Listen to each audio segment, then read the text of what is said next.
All right. Hello, everybody. While we're all getting settled in, I want to thank everybody for joining us today. I'm very excited about today's program. Before we get started, or as a beginning introduction, I'd certainly like to begin by acknowledging the traditional custodians of the land on which we gather today and pay my respects to the elders present and emerging. I want to sincerely thank all of you for joining us, for your interest in the Ocean Energy Market Forum. I hope you find it really interesting. I know that I'm really excited today to hear our special guests and some really exciting information about ocean energy. My name is Stephanie Thornton. I'm the cluster manager for the Australian Ocean Energy Group. The Ocean Energy Market Forum was started last year as a way for us to strategically focus about building knowledge and understanding about the markets for ocean energy. And it really is a way for us to gain an understanding of the challenges and the opportunities there are for building market interest and helping the industry to really understand what it's going to take for ocean energy to become a real solution for end users, for a wide variety of different customers. So today I'm really excited because we have some exciting and wonderful guest speakers today from the Dutch Marine Energy Center, who I'll introduce shortly. But our partner, before I introduce them, I want to introduce our special partner, who's the European Business Network, and Marianne Schoen, who will provide a short introduction to what the program is and why they've been supportive of this particular event. So Marianne, I'd like to turn it over to you. Thank you, Stephanie. I'd also like to extend a warm welcome to all and a good morning to our DMEC colleagues in the Netherlands and Austria. Some of you will have come across the EU-Australia Climate Business Network. This is an initiative of the European Commission to connect Australian and European businesses to share policy and practical experience to support their efforts to implement the goals of the Paris Agreement. As part of this knowledge sharing, we're delighted to be co-hosting this market development webinar today with the Australian Ocean Energy Group. As the EU strives to become the first climate neutral continent by 2050, offshore renewable energy has a key role to play in reaching their ambitious targets of 55% emissions reduction by 2030 and net zero by 2050. To do so, Europe needs to transform its energy system, which accounts for 75% of the EU's greenhouse emissions. In late 2020, the EU released its offshore renewable energy strategy to increase Europe's offshore wind capacity from its current level of 12 gigawatts to at least 60 gigawatts by 2030 and to 300 gigawatts by 2050. This is complemented by a target of 40 gigawatts of ocean energy and other emerging technologies such as floating wind and solar by 2050. The strategy commits the EU to support a pipeline of 100 megawatts of ocean energy projects in the water by 2025 and at least 1 gigawatt by 2030. And while reinforcing the role of offshore energy in the energy mix, the strategy further emphasises that sustainability, protection of the environment and biodiversity are key principles to underpin all these developments. Other EU strategies for energy system integration and hydrogen also complement the offshore energy strategy and the role of ocean energy, all aimed to create a more efficient and interconnected energy sector. Offshore renewable energy covering several energy sources and technologies, all at different stages of development, each have their own set of challenges and opportunities for both energy systems, marine users, industrial actors, and civil society.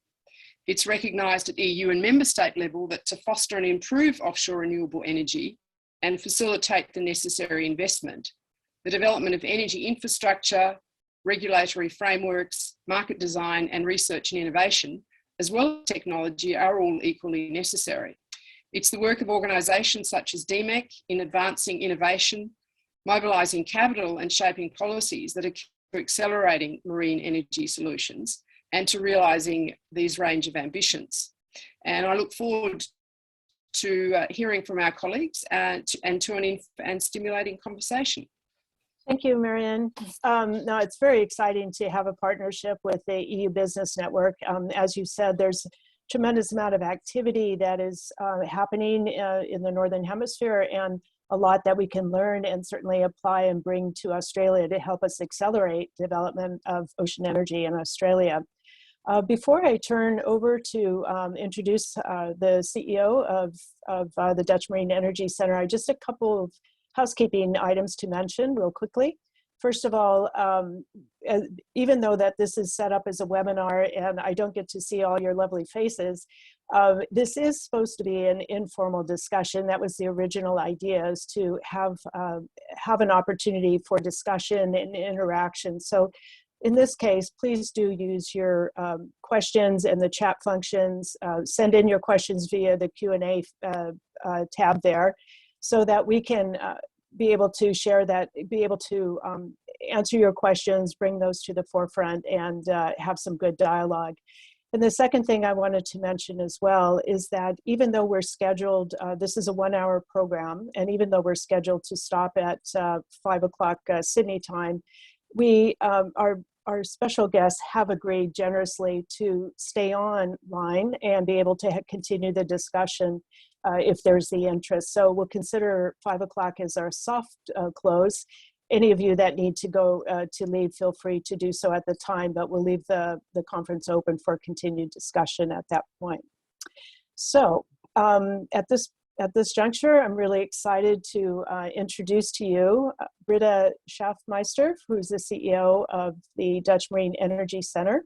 And she's been a real dynamic leader and has a tremendous story to tell from the transition of the center from what it started out as in tidal energy research, and now being a major catalyst for market development of ocean energy in the European setting. So with that, I'd like to introduce Britta. Thank you, Stephanie. And thank you, Marianne, as well, for inviting us to be here at this webinar. We're really happy to share some experiences today. And I will start with a short introduction on DMEC in general. I'm not going into the complete transition. I'll just tell you what we're now. First of all, marine energy, we call it marine energy, not ocean energy, but exactly it's the same power from our rivers, seas, and oceans. It's close to our coastal communities, and it's the largest untapped source in the world. And actually we promote it as well because it's complementary to solar and wind energy. You see in Europe, most of the policies are focused on solar and wind, but as Marianne said, we see ocean energy coming up here as well. Our role is to be an international accelerator, and we're specialized in marine energy. And our mission is to accelerate marine energy solutions and the growth of the sector to power our economy in a sustainable way. When we talk about marine energy, there are actually 4 categories. So we talk about wave energy, tidal energy, ocean thermal energy conversion, and salinity gradient energy. I expect everybody to be familiar with these terminologies, so I'm not going to dive in. What we also do is to support some adjacent sectors, which is floating solar energy, and that's mainly offshore then, and floating wind energy, because there are a lot of synergies to find there, also in technologies used and in the parties involved. Then marine energy, Dutch Marine Energy Center. We are accelerating marine energy solutions. We do that by driving innovation. So we advance technologies and products, which means that we support companies to actually mature their technologies, but also to mature their business plan and become commercial investor ready. The second part is what we do is we mobilize investments. That's both public and private, to ensure that people can realize their projects and that they can scale up. The third part is policy. So we support policymakers in making favorable policies for marine energy, but also we help to speak with one voice from the sector. Because I think it's very important that at one point we all start to tell the same story so that it is recognizable throughout the world as well. And the fourth part, and that's actually the focus for today, is markets. How can you actually use those technologies to bring applications to the market? So to really solve the needs of other industries, which is really important. Both Hisham and Benjamin will dive into 2 use cases to explain you how we do that. In general, what we do actually is we'll do all these activities. We are a not-for-profit foundation. We are not government supported. So we actually started or initiated 7 public-private partnerships, mainly funded by European funding. And with that, we work together with 85 international partners and supported already over 125 technology companies worldwide. In total, if you look at all those projects, we mobilized 105 million euros of public and private investments into the sector. And then last but not least, just a short overview of a selection of marine energy developers we supported during the years. It actually starts with early concepts until really demonstration phase. So we try to really support the marine energy developers throughout their development and going into the market. Well, that was a short introduction on DMEC itself. So you see we have quite a broad spectrum, and I'm very excited to well, give the floor to Hisham and Benjamin to make it a bit more practical and give you some examples on what we do. That's terrific. That's terrific. Thank you, Britta. DMEC is really a dynamic organization, and I look forward to future collaborations as we develop and look at market opportunities for ocean energy, as well as the other, especially policy issues as well. That's certainly an important area. Likewise. Yeah. Okay, well, I'm anxious to get into the substance of our forum today, so I'm really happy to introduce Hisham Sabir. He's the Business Innovation Manager for DMEC, and I'll let him provide further introduction. So with that, Hisham. Thank you very much, Stephanie and Britta, for the introduction. Yes, I think today we're going to spend a few minutes talking about how to bring marine energies to the market, and what are the drivers behind that, what are maybe the things to be aware of when entering specific markets. But I think I would like to start with a more general message and a positive note that marine energy is today at a tipping point, I think, when it comes to both capital raise and market entry. We are all aware here, I think, about the potential that marine energy represents. Even the technical potential is something that's hard to overlook, and we're not necessarily positioning marine energies versus other renewables. I think, as Britta said, there's a lot of commonalities and complementarity between marine energies and solar and wind, for instance. Today, there's, I think, more than 3 billion euros that have been invested since the last 10, 11 years. And that has contributed to de-risking the technology, particularly around the tidal, now more and more waves. And we're seeing the general maturity of technologies in the space increase. More projects in the water, more and more capacity. So we're still, of course, at the very beginning of that curve, but I think the outlook is pretty positive.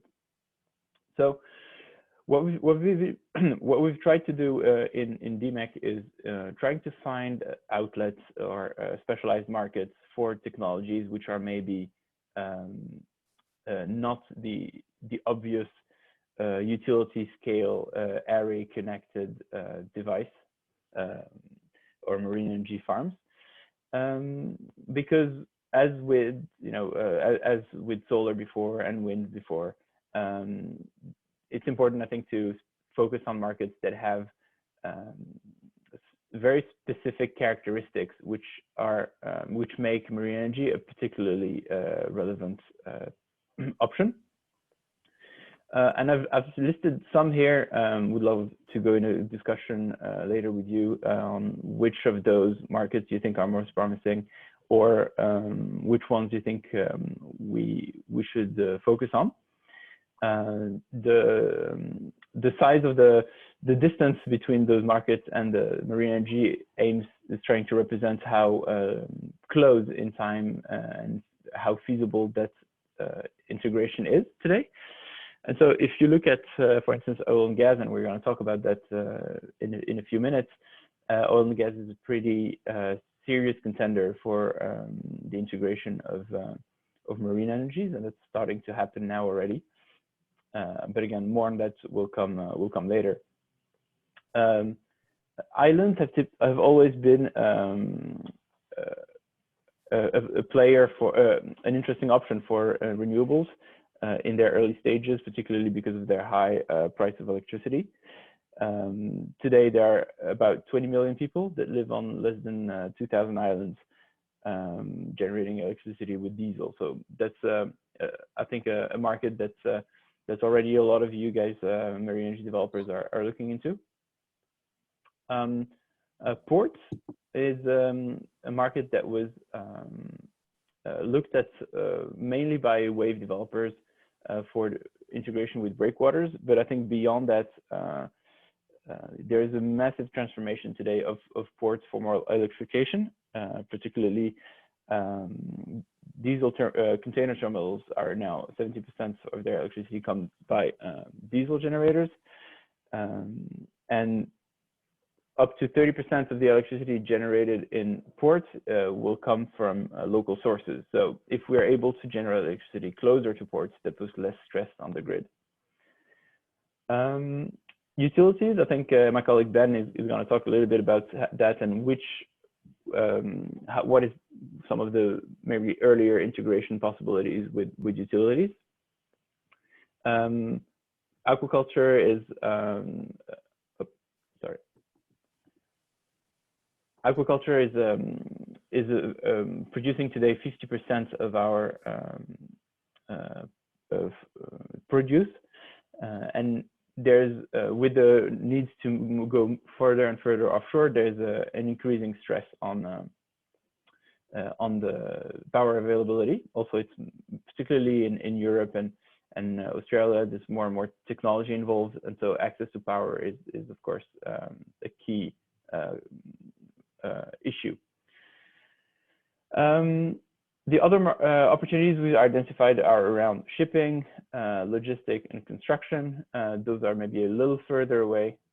Logistics and constructions are also a bit specific because those are larger corporations that see the potential of marine energies and want to position themselves in that space. So not necessarily being a direct customer for marine energy developers, but probably a go-to-market partner. So as I said, we're going to dive into oil and gas and utilities, and the case of utilities will be looked at from the lens of multi-use wind parks, and that's we're going to be with Ben in a few minutes. But before, I would like to talk about the electrification of offshore oil and gas platforms. Today, there are a number of drivers for that electrification, but I think the two of the stronger ones are the financial pressure that's on oil and gas companies to green their operations.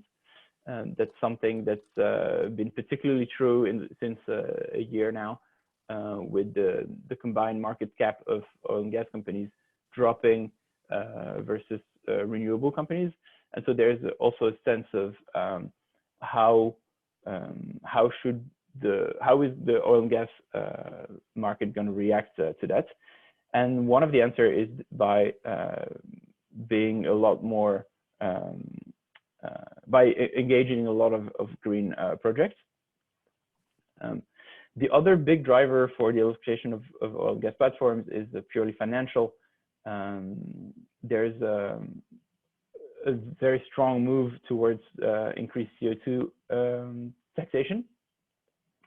And particularly in the case of Europe here, individual countries are now adding taxes on top of the European baseline. Now, some of the countries you see listed here, for them, oil extraction is a very strong, important part of their emissions. But naturally, I think all countries to a certain extent will that have oil and gas fields, and operators in particular are looking at how to reduce their tax burden, which today is about I think $8 billion collectively every year goes into carbon tax. How do you do that? So there are a number of options to connect platforms to energy sources. So one of them is, of course, a grid connection to the mainland, pulling a power cable all the way from the shore. This quickly becomes problematic given the big distances that oil and gas platforms are now at. If you look at Norway, for instance, there's now a lot of also social pressure on oil and gas companies asking why should the mainland pay for an infrastructure or contribute to an infrastructure or that is used by oil and gas companies. So there's an awareness that's picking up around where is this electricity going to come from if we want to electrify the platform. And wind farm is an interesting contender given the growth of the sector, but marine energies, given the environment that those platforms are in, are becoming more and more of an option.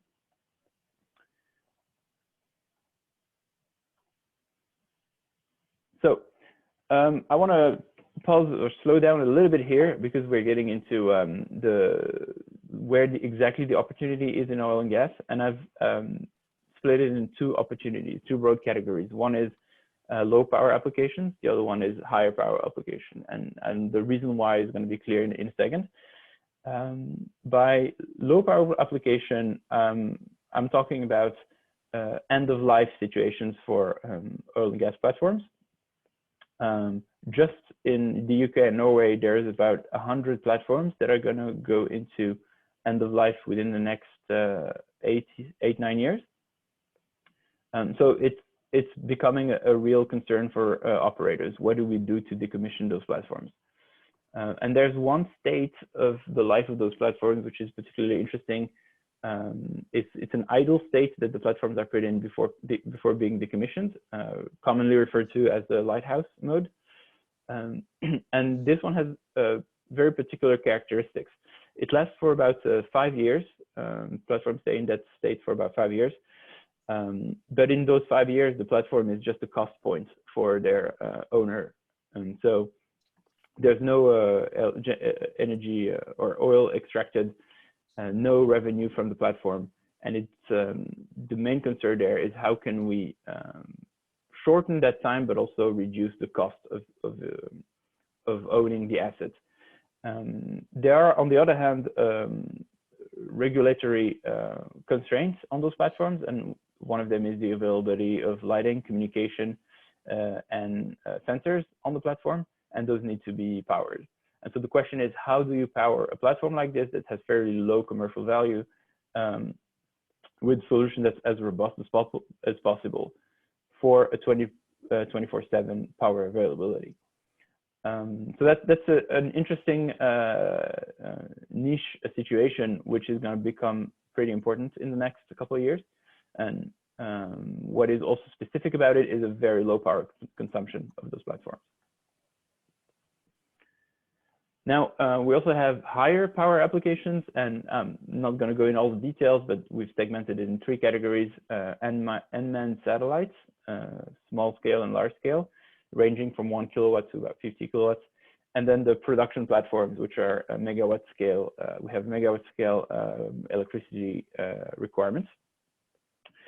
And those will, of course, call for different solutions, obviously. And that what we've done is run an analysis on how those platforms, which solutions are a better fit for which platforms.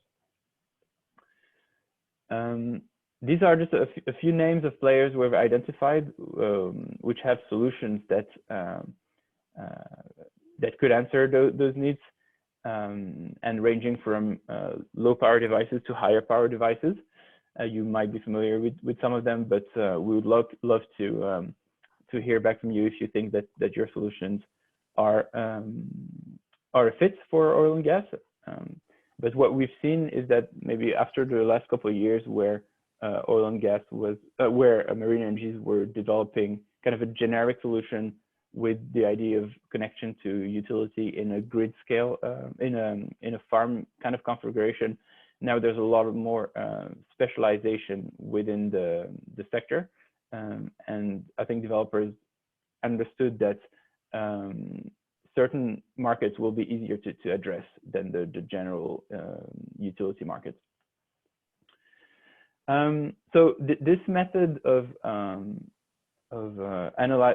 identifying a specialized market and then looking at which solutions are fit there, we've extended that to a number of other markets that I listed earlier. The next one we're targeting is aquaculture, and it's something that we're just starting to look at. So again, there, if you're an aquaculture company or have a solution which you think is a fit for that, we are going to be deep diving into the space in the coming weeks and months.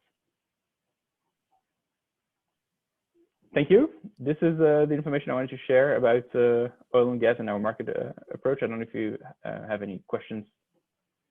Thank you, Hisham. That was excellent and really exciting. What's particularly of interest, certainly, is that the markets, the case studies that you've just shared, are very relevant to Australia, both oil and gas at both levels, low and high power, as well as aquaculture and other markets. There is a question here in the chat, and the question is: Have you done, or has DMEC done any work to quantify the market potential for each of these markets in terms of megawatt demand? So sort of a cumulative assessment of energy demand.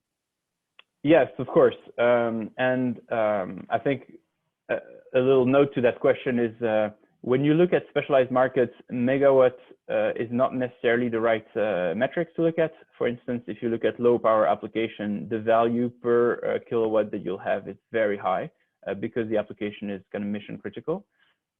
So we've done both an assessment of what would be the size of the market for lower power application, where robustness, reliability are some of the key things we're looking into, and for larger scale installation, where gradually and as the bigger you go, the more you start talking about megawatts pricing, but also energy and megawatt hour costs. And so for different players will position themselves in different segments of that market. But yes, this is something that we've tried to look at. Yeah. Excellent. I actually have a question building on to that. On the flip side, has there been a commercial valuation done of specific market segments? So if you mean within oil and gas, different segments within oil and gas, or more generally market? Just more generally, like if within a particular market sector, whether it's aquaculture, and then isolating or narrowing it down to a specific grouping, has there been efforts to then put a commercial value or economic value or market value to that group for ocean, in terms of ocean energy? Yes, and I think the first ones to do that are the developers themselves. They will look at which market they want to address with their solution. But when we come in, I think we've also run an analysis of, say, aquaculture has a multi-billion value per year, but only a small section of that is relevant for marine energies. And even a smaller section is addressable with the technology we have today. And so that's the kind of nailing down that we try to do when we go into a new market and assess, is there something that marine energies could do? And I think shipping, for example, is a nice example. It's a good example because the overall value of the transformation of shipping in the next 20 years is absolutely huge. There's major efforts in energy consumption reduction, while we see a great uptake of shipping globally.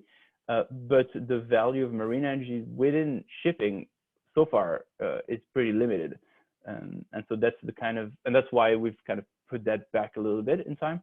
And we're trying to see how would you solve something like this. Mm-hmm. Excellent. I'll take, there's one more question, and then we'll move on to Ben. So the next question is actually two parts. The first one is, are you seeing interest or application in decommissioning oil and gas assets being repurposed for harvesting marine energy? And then is there some indication when the pilot plants and full-scale plants with these applications would occur based on your discussions with the industry, that sector? Yes, so indeed, I think we call that energy islands. So the decommissioned oil platforms that are reused for either for renewable energy production or for hydrogen production. Yeah, and there, I think Eni, so Eni, the Italian oil and gas company, has pretty ambitious and public plans about where they think energy islands will go. Total is also starting a program around energy islands and the powering of platforms with renewables. Overall, energy islands are still a step further. The easiest thing to do for a corporation in oil and gas is first look at cost reduction and operational and sustainable operations. And so when we talk about decommissioning, the early phases are a lot easier to target. And there we're talking timeframes or like happening now already. We see those integrations happen now. When we talk about energy island, because it's also a new business model, we're looking at a 4 to 10 year time frame before that happens, if we look at different actors in space. Okay, very good. All right, well, thank you very much. That was an excellent presentation, really insightful. It's a great starting point for lots of discussion and continuing discussion. So thank you for that. There are other, I invite the audience to please keep using the Q&A for any questions you have. And if we don't get to your question, certainly our speakers or whoever it's directed to will be able to respond to your question. So thank you. Now I'd like to introduce Ben Lenner. He's the project portfolio manager with the Dutch Marine Energy Center. And Ben will talk a little, I'll let him introduce himself and talk to you a little bit about and present a summary of what his presentation will be today. So over to you, Ben.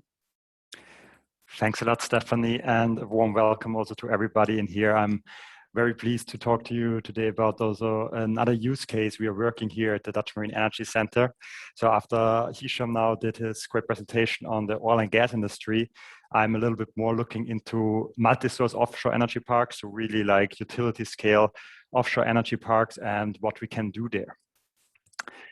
Let me take you on a bit of a journey. So about a year ago, we started the thought of after we heard many things about multi-use in the Netherlands, especially multi-use of wind and aquaculture, we started a bit of the thought, or we started with the thought that we can maybe also put marine energy together with wind.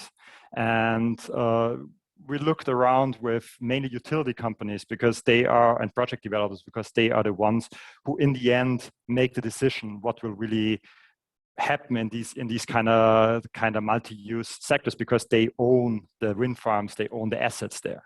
So we talked to a variety of wind farm owners and project developers. A few of them you see on this slide. So RWE, Enel Green Power, EDP, Simple Blue Energy, Ocean Wind, Park Wind, EnBW, and many more which are not listed right now on this slide.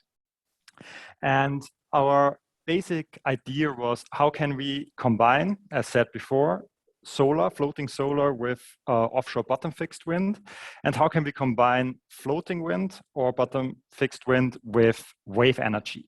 And with those two ideas in mind, we went towards these utilities and discussed what they would need for making this reality. However, when we started this discussion, the first question, of course, of the utility companies is, why should we do that? So what is the reasoning to actually risk our assets with putting a not that much tested technology in there? And of course, we had an answer for them, because otherwise we would have not been very well prepared. The first thing we said to them is, yes, of course, it is an additional risk. We understand your worries there, but we are looking into it from a different perspective. We're looking into it from a source diversification point.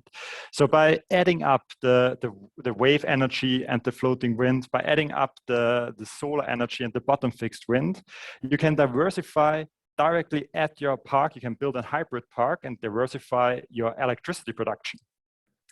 By diversifying the electricity production, you can balance your grid better. So you can come to so that's of course more from the policy side, an interesting aspect, because you can come to a lowest cost zero carbon system.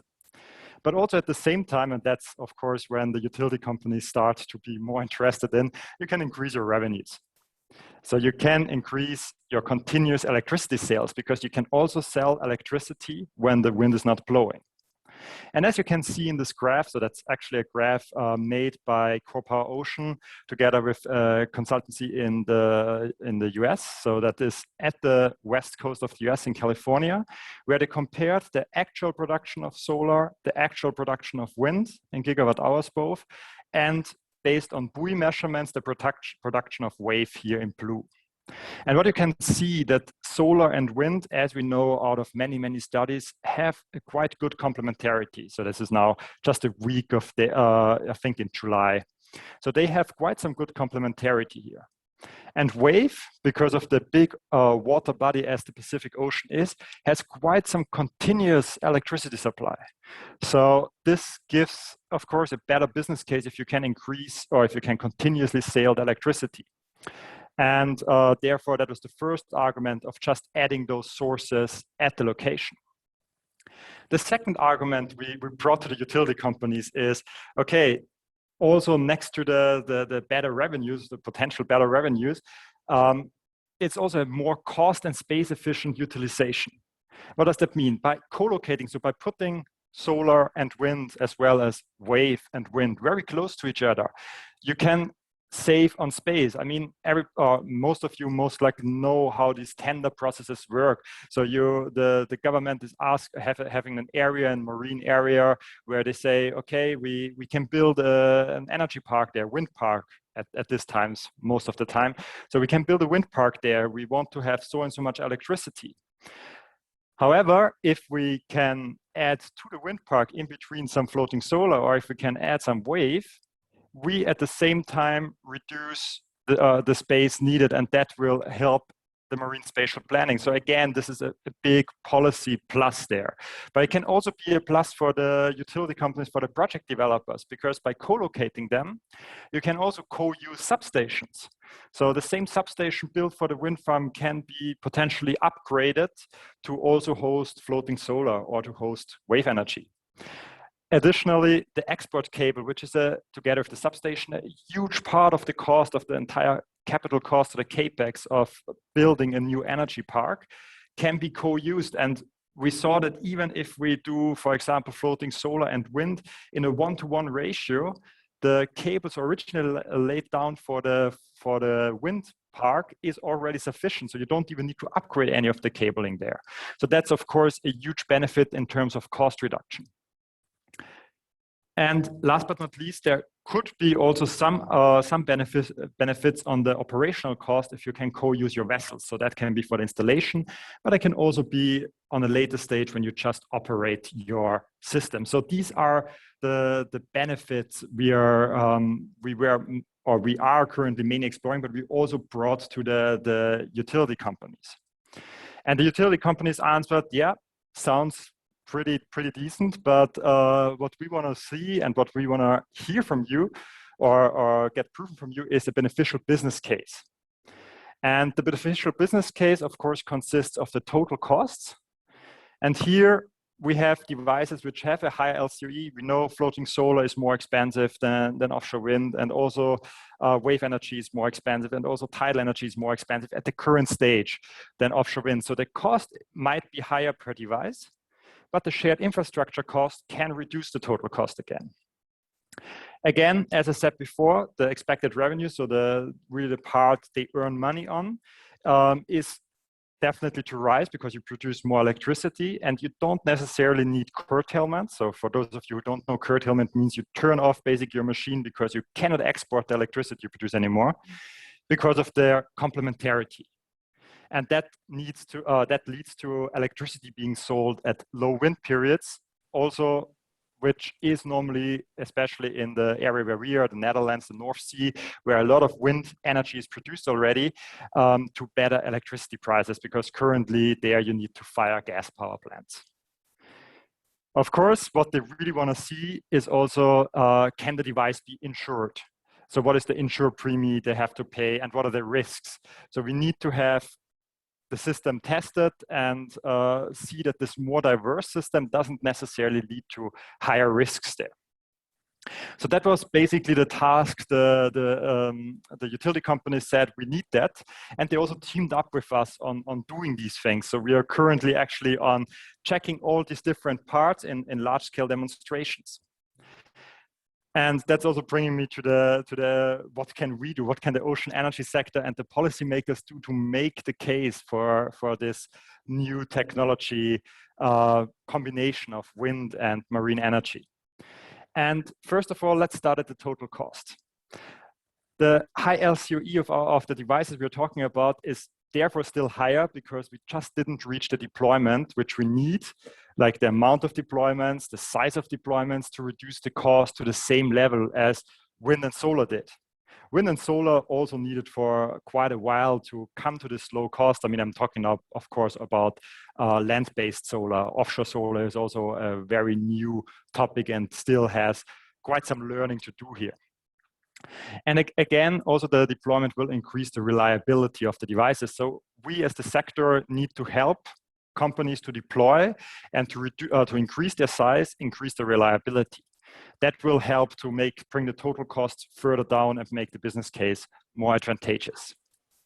On the expected revenue, there's of course something the policymakers can do, which are feed-in tariffs. We have talked to many policymakers over the years. There are quite some countries which have beneficial feed-in tariffs. Just one example is Canada, where you have quite good feed-in tariffs for tidal energy, but also others. And how do you convince the policymakers to give the subsidies to do the feed-in tariffs for the technologies? It's actually you have to talk their language, and you have to give them the reasoning. And the reasoning for policymakers often can come with what is the system cost? What really does it cost to include so and so many renewables into the national grid, into the European grid, into the Australian grid? And what helps there massively are energy system models. So this is another part we're working hard on, getting these energy system models to understand, of course, the cost on the energy system, but also to understand the value these additional newer technologies can bring up. And last but not least, we're on the problem of insurability and risk. There we are also as DMEC very active, and also together with in this project, for example, we are talking a lot about certification. Certification is the basic to get the risk down and make this device insurable. So working here together with certification bodies, we help the technology developers to get the device on the path to certification. And also, which will come or need to come sooner or later, is standardization. We need to have a bit of a standard in the device. It comes very together with certification, and this is quite important. And that will ultimately reduce the insurance cost and risk. So we're on all these parts I was now describing is actually a project, and I started off my short presentation on saying last year we started this. We now are in the process of having some megawatt scale demonstration on that, which hopefully will hit the water in the next 2 to 3 years. And we cannot yet tell you much more about it because we are still in the process of defining it together with the European Union. We know that it's funded, and I hope you all stay tuned before launching that, which is September 1st, where we start the project called European Scalable Offshore Renewable Energy Sources, and where we will demonstrate exactly what I talked about here today: utility scale offshore wind combined with utility scale wave energy, as well as utility scale floating solar. And with that, I'm happy to end my presentation here and take any questions which are coming from the audience. Thank you, Ben. You just gave us a good idea for the next forum, future forum, I should say. Sounds like a fantastic topic. We do have a question, and it does follow along on your reference about policy and regulations, or policy in particular. But the question there is, how is policy and regulation contributing to the growth of marine energy in Europe? Is it driving the growth, or is it really the other way around? Is the industry pushing the policy? So in a European scale, we see that policy making and also subsidies are quite beneficial for the marine energy sector. So that's also thanks to some organizations like the Ocean Energy Europe, and also ourselves, where we provide, of course, feedback to the European Commission on that. So we see a lot of subsidies for developing these technologies further. On a national scale, in some countries, you see a good policy push, like Portugal has quite some good policy push. Ireland also starting off on that, UK very much. I think Britta wanted to add something on maybe on the Dutch situation, because she's more active there than myself. Yeah, I can do that. I was actually in Europe. There's a very positive regulation, and you see on national level that mostly there are a bit more challenges, because then you look at the energy level or the energy system within your own country, and mostly they look at only focus, mass, and cost efficiency, and they forget about the spillovers of the economic growth of a region, and that's where you see there is a discussion we are trying to fuel in the Netherlands, also with facts, and not only to have a discussion on that is good or not good or beneficial, but we're trying to deliver facts to them that they can make an even discussion. So in the Netherlands, they had a report the last year about the potential of marine energy, and we see there is a gap of some information, and actually we're discussing now with the government how to fill that gap, that knowledge gap, in the next 2 years, so that they can actually reevaluate their policies towards marine energy. That's great, thank you. Well, building on that, I have a question to add on. What do you feel that is the strongest catalyst for getting government support? Unfortunately, in Australia, we don't have very strong support, very little. Of course, the industry is not yet really visible or very dynamic yet, which that's going to change. But of course, getting government, it seems to us, as a catch-22, is we also need government support to help nurture the industry as well. What would you identify as perhaps the 1 or 2 key issues to really get government's interest? Well, I think it's what Ben already said, talk their language. Talk. So, yeah, you need to know what their goals are. If you know their goals, you can fill them with marine energy. Yeah. So you need to make the translation of what marine energy has been quite some technology push. And I think now we have to listen more to the market, including governments. Okay, what are their needs and how can we link them? Yeah, very good point. Ben, did you have some? So to add on that, as also presented shortly, so I mean, if you talk to them, you also want to present the story not just from your sector view, but you want to have the backup of the universities, the backup of the research institutes on that sense, why it makes sense to do so. And that is basically the data, right? So you need to have their backup on talking to the governments as well, because then you stay as a united front. And that's something where the energy systems comes very handy, because if you have, I mean, they talk only in data, right? Research institutes only can, that's their language, that's a scientific language. So with that in mind, you can make up, or you can come up with a shared strong story. Very good point. There's another question. What are the constraints currently in terms of private investment and risk? And what is the need for public investment for demonstration projects? Maybe to start from the what the public investments can do and should do at this stage, I think so if you talk about technological readiness level of wave energy, for example, which is around about 6, 7 right now, there is still some subsidies needed to just get the technology de-risked, right? So that's still the role of the government, because no private investor can take it from the point of a very or mediocre tier L to a full-scale device in the energy sector where costs are quite high. So there the government has to step in and support it, maybe not with 100% funded subsidies, but with partially funded subsidies, and then the private investor can step in addition to that in. So that's something we see a lot here also with European funding, which is for private companies 70% funded, and then the last 30% are covered by their investors. And that for some companies works really well. However, to get then the large-scale deployments, I would say, as mentioned before, I mean, there is on the way to the really large scale, even if you're already deployed megawatts, you still don't have the learning to get the be cost competitive.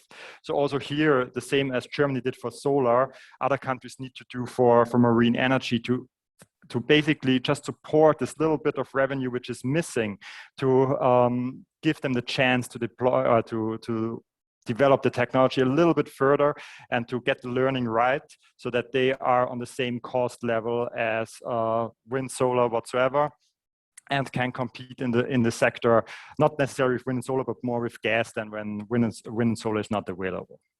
Mm-hmm. And maybe to add on, I think a very important part is maybe not even only public investments, but also making the targets. You see that Europe has set targets now for ocean energy, which is actually very interesting for private investors, because then they know there is a long-term strategy and then it will get interesting for them to invest.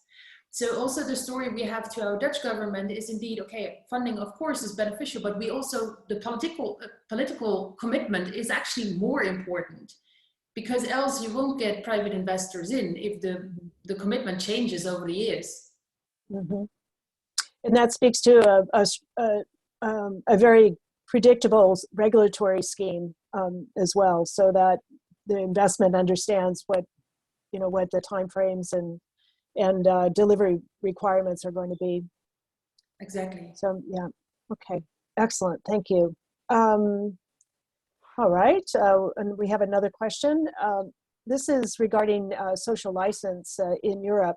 As the ocean is being used in so many new and innovative ways, and in many places are starting to look at different or even changed ecology, is there any pushback from society in general? So more of the public view. I think that there is less pushback. I mean, we are not there to deploy on the scale of wind, right? The pushback comes when you deploy very high scale, but we don't foresee this pushback because, first of all, it's quite invisible. It's more like small little ships out in the ocean, so it's not as a big wind turbine. If you talk about the marine energy, in terms of marine spatial planning, of course, this is always an issue, but that's an issue which can be relieved if you have this multi-source parks, right? Because you optimize the use of the area which is anyhow already dedicated for energy production or electricity production. So there we also see less problems. However, of course, if you have large parks of all kind of sorts, especially in the North Sea where you are already constrained, there's always a bit of a societal discussion going on. But again, here marine energy can actually be of help.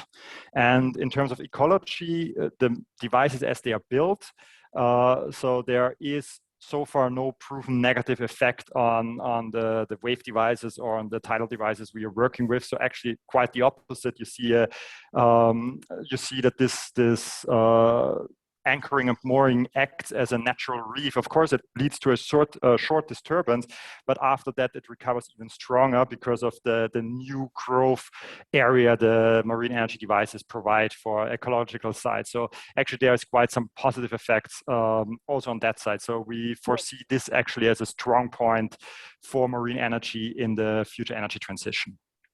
That's great. Thank you. Are there other questions? I have two more questions coming up, but I just want to invite the audience to keep sending in. We have a few more minutes, about 8 more minutes left.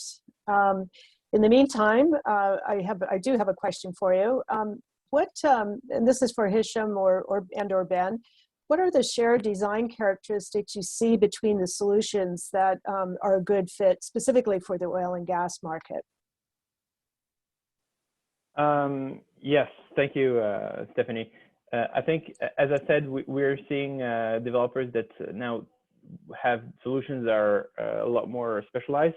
And I think if you look at oil and gas, developers that have solutions that are the best fit are maybe those that didn't necessarily focus on LCOE as a key design criteria, for instance, but will have, for instance, robustness as a main criteria, sometimes involving redundancies. So going out of the paradigm that a marine energy developer will build marine energy only solutions and try to kind of complement that with either solar, or very limited capacity of solar, or even limited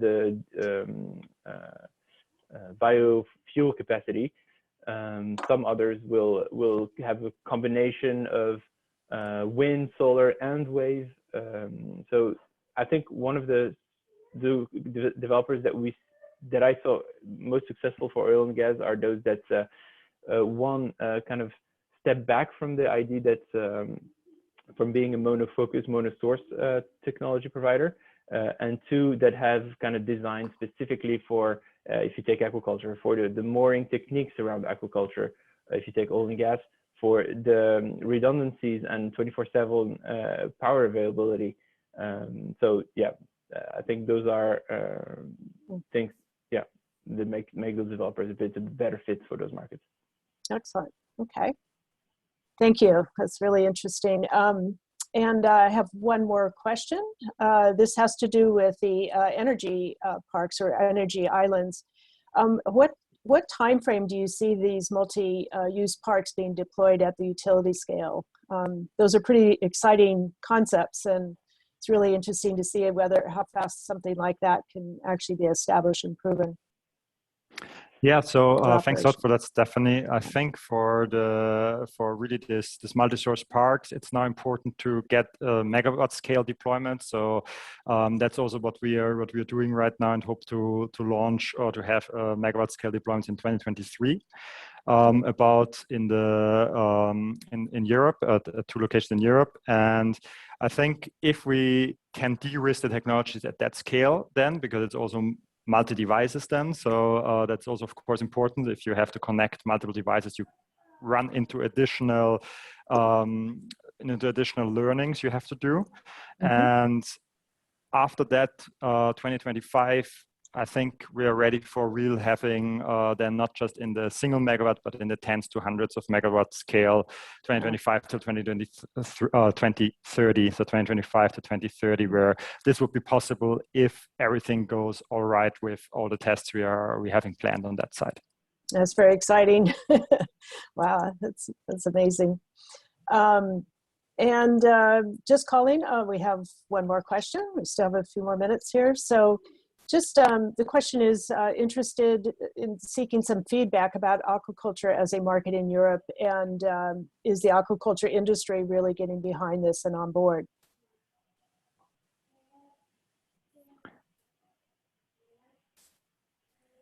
I think that's mainly on Hisham. So I'm sorry, can you repeat the question?